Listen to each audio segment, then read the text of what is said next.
Tak ada dosa yang tak diampuni. Mau dosa apa coba? Sebut manusia paling bejat di permukaan bumi, sebut dosa-dosanya. Allah ampunkan semuanya. Sebagaimana Allah katakan dalam Al-Quran surah Az-Zumar, qul li ibadiyalladzina asrafu ala anfusihim la taqnatu min rahmatillah innallaha yaghfirudz dzunuba jami'an.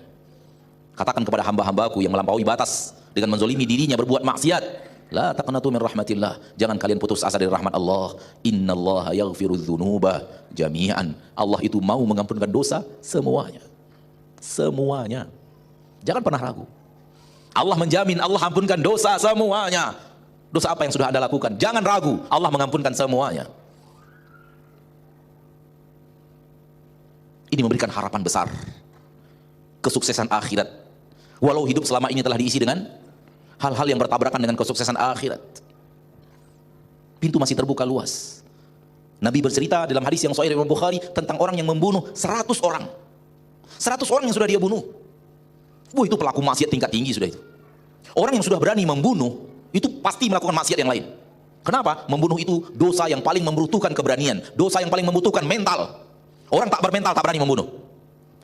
Kalau dia sudah berani membunuh berarti punya mental tingkat tinggi dalam maksiat, pasti melakukan yang lainnya, pasti khamar, zina, yang lainnya itu gampang bagi dia. Dosa paling tinggi saja membutuhkan mental dia lakukan. 100 orang dia bunuh. Preman pasar dekat rumah kita, saya yakin belum bunuh orang.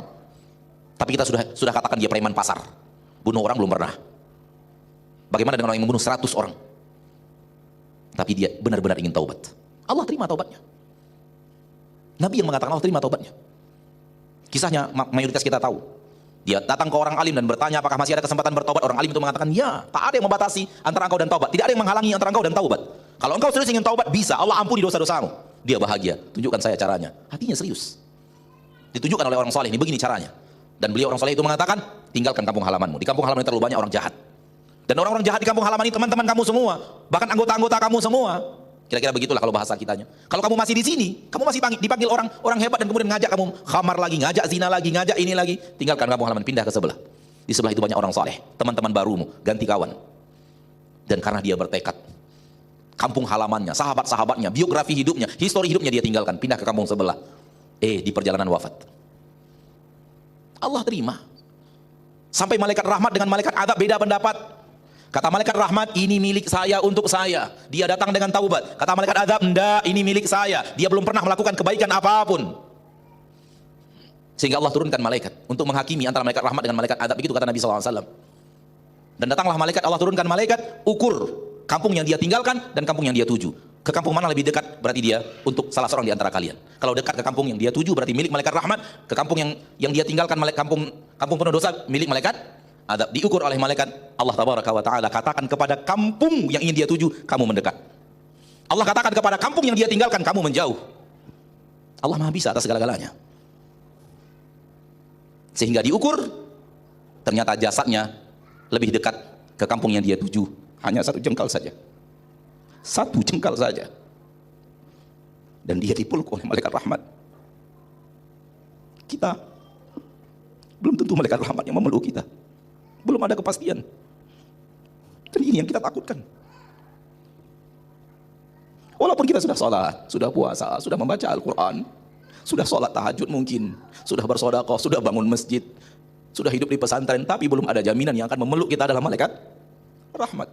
Kita ingin, kita berharap, kita berdoa, kita berharap itu, namun kepastian belum ada. Sementara dia sudah dipeluk malaikat rahmat. Dia orang yang sukses, kita belum tentu sukses. Siapa orang yang sukses dalam hidup? Yang sukses dalam hidup adalah orang yang mencapai husnul khatimah. Oleh karena itu kita selalu berdoa kepada Allah, ya Allah wafatkan saya di atas husnul khatimah. Karena itulah orang sukses. Orang yang sudah dipeluk malaikat rahmat itulah orang sukses. Sementara kita belum tahu. Hidup kita masih luntang-lantung, entah kemari, entah kesini, nggak tahu. Kadang-kadang semangat untuk ibadah tinggi, kadang-kadang melemah, justru keinginan berbuat maksiat yang tinggi.